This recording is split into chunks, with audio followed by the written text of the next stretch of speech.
Welcome back to English Talk Podcast. Great to have you with us again. Hello, everyone.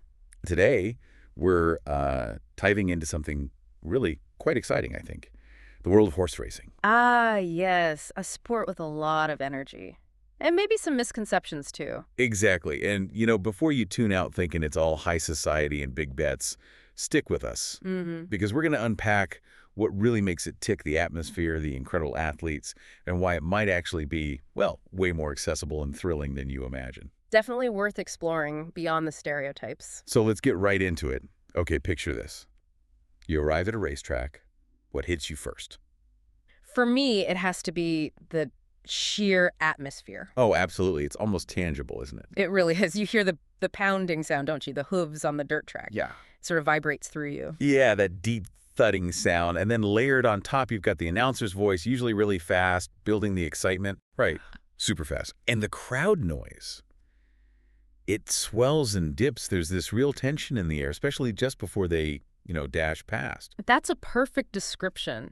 It's that combination, the visual speed, the sound of the hooves, the collective anticipation of the crowd. It all merges into this, well, electric feeling. Electric, yeah, that's the word. It's like thousands of people just focused, holding their breath together. Exactly. It's immersive. It pulls you right into that moment. Very different from, say, watching a sport on TV. Totally different. Now, speaking of anticipation, Yeah.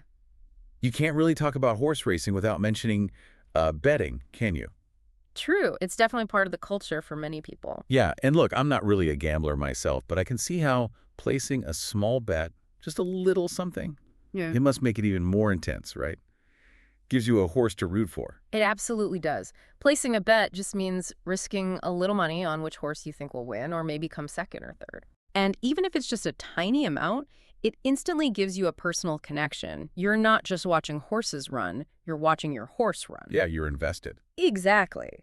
Suddenly, every move matters that little bit more. Of course, winning a bit of cash is nice, but for many, it's more about that heightened engagement. So it enhances the thrill rather than being the only thrill? Precisely.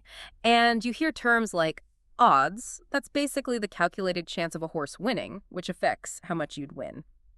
There's a bit of strategy to it, if you want there to be. Interesting. So it's not pure luck. There's some skill or knowledge involved in picking. There can be, yes. People study the horse's form, the jockeys, the track conditions.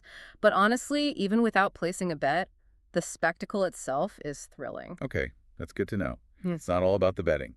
But let's talk about the real stars, the horses. I mean, these aren't your average riding school ponies, are they? Oh, definitely not. We're talking about thoroughbreds. Thoroughbreds. These are horses specifically bred for generations, purely for speed and stamina.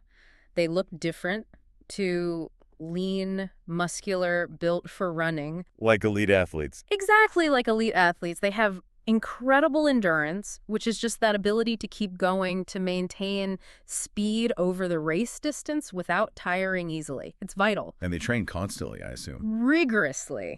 And it's fascinating, actually. Most modern thoroughbreds trace back to just 3 original male horses from centuries ago. Wow, really only 3? Yeah. And scientists even found a specific gene variant, the speed gene that's common in top sprinters. It contributes significantly to their speed. A speed gene, that's amazing, like equine superheroes. Sort of. And they work in partnership with the jockey, the rider. Jockeys are incredible athletes, too. Lightweight, strong, with amazing balance and tactical minds. It's a real team effort. So it's horse and rider working together. That adds another layer. Okay, shifting gears slightly, I have to bring up this stereotype thing. Ah, yes, the fancy hats and champagne crowd. Exactly. That stereotype, that oversimplified idea that it's only for the rich or people really into fashion. Is there any truth to that, or is it outdated? It's largely outdated, I'd say. Sure, big race days like the Kentucky Derby have that element, and it's fun for some, but that's not the everyday reality for most racetracks. Okay. The crowd is usually really diverse. You'll see families having a picnic, tourists soaking it all in, groups of friends, genuine sports fans who just love the competition. Loads of different people. So more like going to a football match or something in terms of the mix of people. Very much so. It's become much more accessible. Tickets are often affordable. There are casual areas. It's not this exclusive club people sometimes imagine. Anyone can be a spectator and enjoy the day. That's really good to hear. It makes it sound much more welcoming. It generally is. They want people to come and experience it. So Talking about the experience, you mentioned it's like a football game, the energy and maybe food stalls and things. Is there more to the day than just watching the races fly by? Oh, definitely. The races are the main event, but the whole day is an experience. One of the best bits, I think, is visiting the paddock before the race. The paddock, what's that? It's an enclosure where the horses are brought before they race.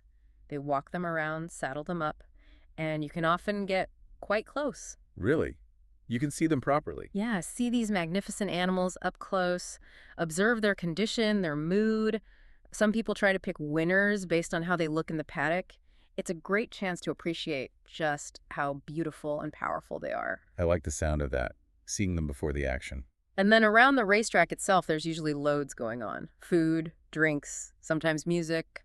It's a whole social event. Right, more than just sitting in a seat. Exactly. And the races themselves can be incredibly dramatic. You sometimes get a photo finish. I've heard of that when it's super close. Yeah, unbelievably close. They literally have to look at a photograph taken right at the finish line to see which horse's nose crossed first.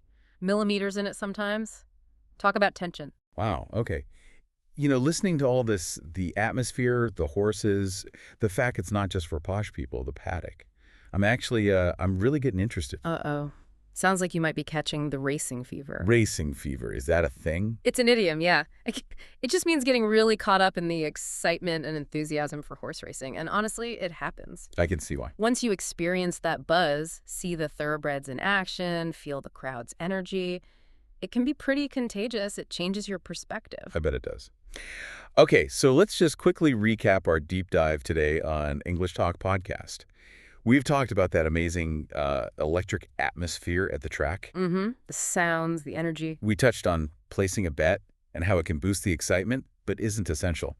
We learned about the incredible athletes, the thoroughbreds with their endurance, and the jockeys. And that surprising speed gene. Yes. And crucially, we busted that stereotype horse racing can be for everyone, a diverse crowd of spectators. And the whole experience, seeing the horses in the paddock, the drama of a potential photo finish on the racetrack. It really sounds like a full, exciting day out. And if we connect this to the bigger picture, it really shows how trying something new, something you maybe had a preconceived idea about, can totally surprise you. That's a great point. Stepping outside your comfort zone, challenging those assumptions. Exactly. You might discover something you genuinely love, something that gives you that buzz, that fever. It definitely makes you think. What else might you be missing out on because of an old idea or stereotype you haven't questioned?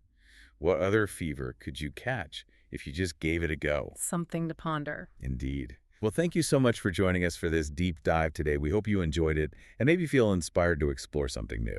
Thanks for listening, everyone.